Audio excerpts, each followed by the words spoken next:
no one ever spoke about her, and now what she says f***ing goes. Coming up on the Vanderpump Rules after show. Scheana, great job, by the way. Thank you. Ariana, wait, one second. Tom.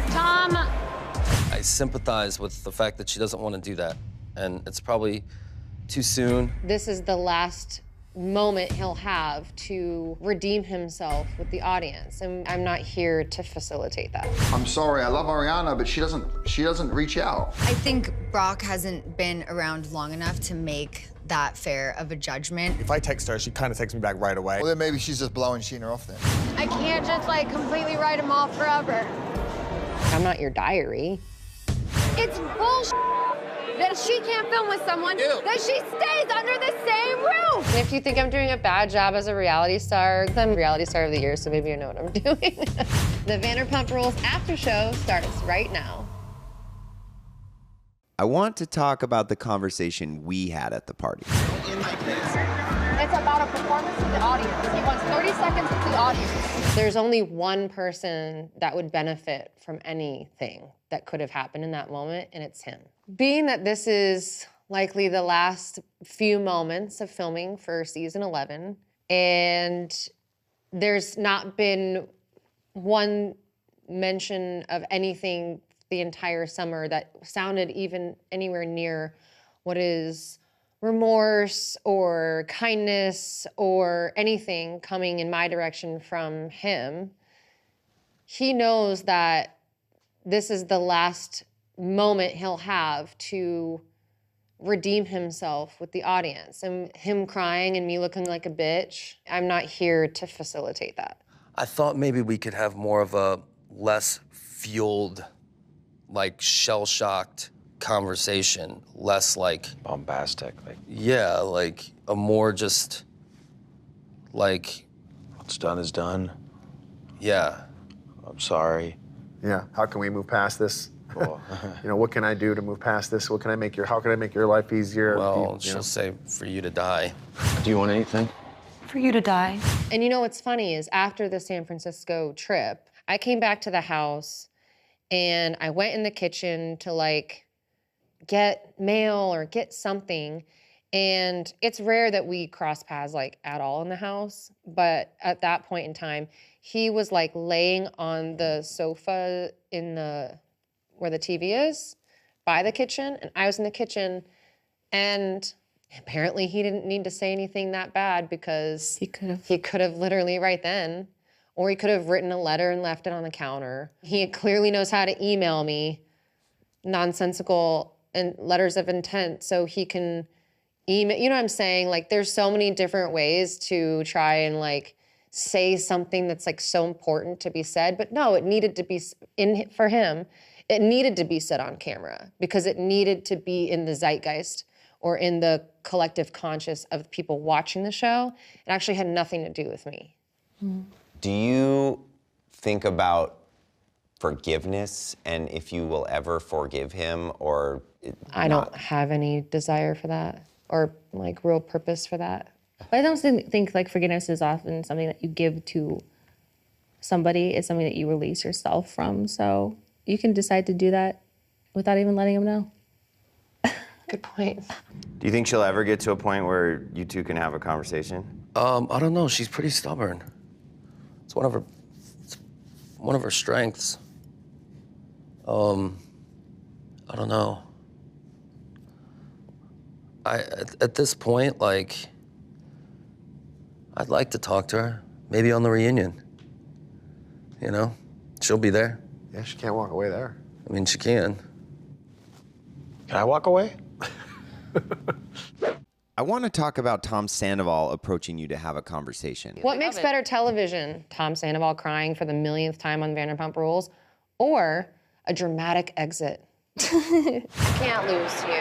You're my family. Scheana, great job, by the way. Thank you. Ariana, wait, one second. Tom.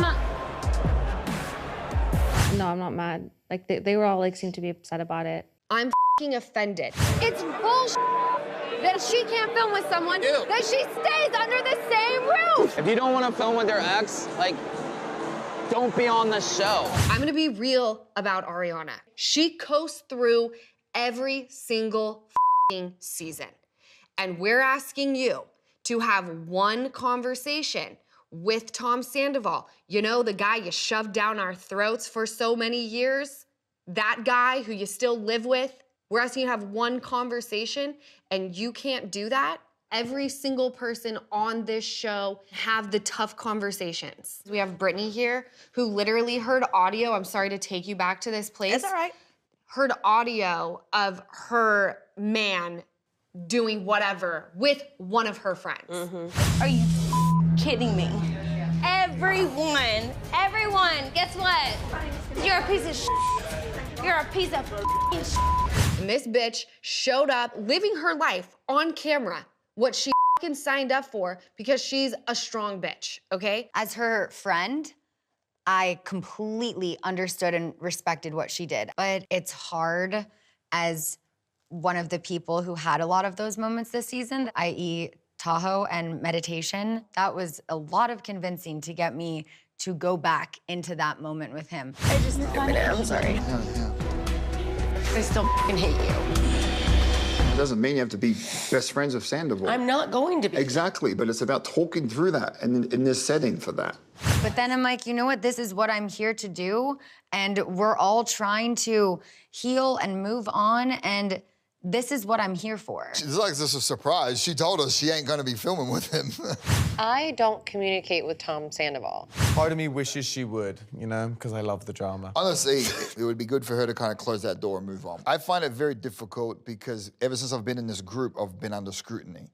And I had to be honest about the hardest things I've ever spoken about in my life, which I've never had that conversation with anybody. I've carried it with me for 8 years. I just feel like I'm not entitled to have these feelings because my kids are the ones that miss out on this. So then to have that kind of like boundary set by Ariana, I would prefer her to have that conversation or be open to it. And maybe that's why all year I was nagging at that. Part of me also thinks that like she 100% stuck her foot down and didn't have the conversation with Sandoval because she knows that she's gonna hate what he has to say. He's not gonna say anything she wants to hear. Yeah. Let's just be real. He's gonna say some egotistical bullshit, you know? She's gonna hate it and it's gonna ruin her night. I sympathize with the fact that she doesn't want to do that. And it's probably too soon and that's fine. But at a certain point too, in our relationship, we were not being open and honest. And other people were, and I found that unfair. I respect the fact that she doesn't want to speak to me, you know, especially how things ended.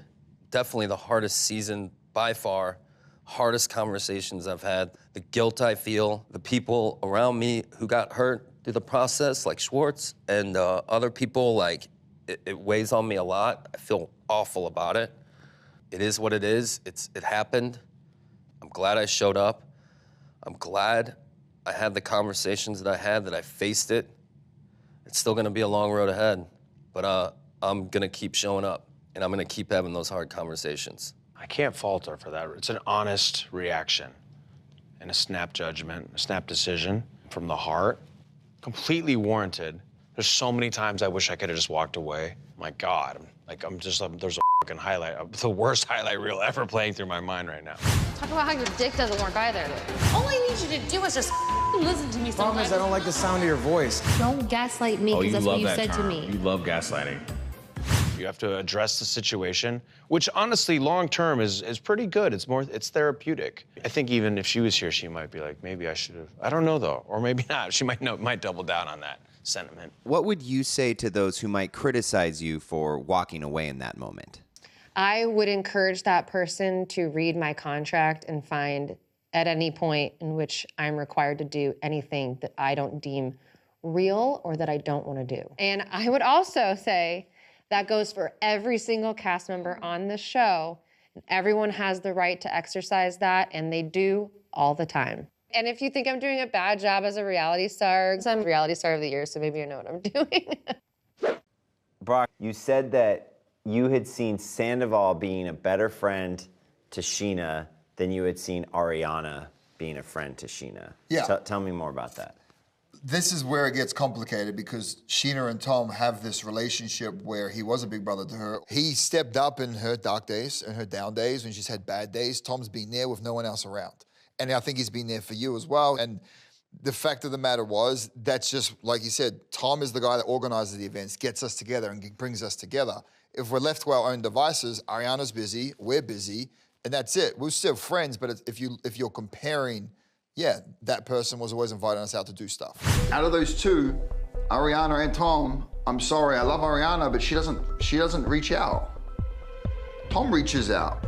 I think Brock hasn't been around long enough to make that fair of a judgment. Ariana has been an incredible friend to me. It's just, I think maybe because Brock and Tom built their own friendship, then maybe he saw more of the Tom side than the Ariana side. Sandoval for many years has, like, made sure that Scheana's good. And Sandoval has always been one of those people who goes above and beyond. Like, remember what he was doing at our wedding for Jax?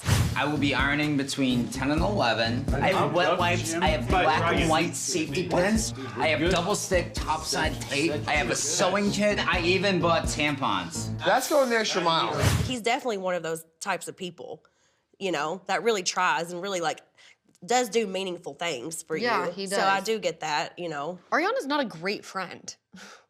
Like, if you're looking for someone to, like, ask you how you're doing, make sure you're breathing still, like, she's not the one. I've spoken to Ariana about this. She lets simple tasks become monumental things in her mind. And that's something she's been working on. So I'm not going to speak on her mental health, but, like, definitely she allows that to, like, prolong, which then leads to a bad communicator. I am a horrible communicator. I don't text back. I'm worse at it, so I get it, and it doesn't bother me. I think when we put it into the juxtaposition of, like, comparing the two, then that's a problem. Oh. Yep. But otherwise, we'll be fine. Time is healing all wounds. Everyone's thriving. Sometimes people just don't want to communicate to you. You know what I mean? Like, sometimes they just don't want it. I don't experience Ariana not being a good communicator. Like, if I text her, she kind of texts me back right away. And then she responds to pretty much all my stories and stuff and has for really a long then time. maybe she's just blowing Scheana off then. I don't know. People pick and choose, yeah. Ouch. Oh, I didn't mean it like that. Over the last year, it has been less. She's been more busy. And I understand that, it hurts, but I think he was kind of wrong in saying that because it insinuates that she's not been a good friend to me when I know at the end of the day, we could go months without talking, and if I call her and say I need something, she's going to be there for me.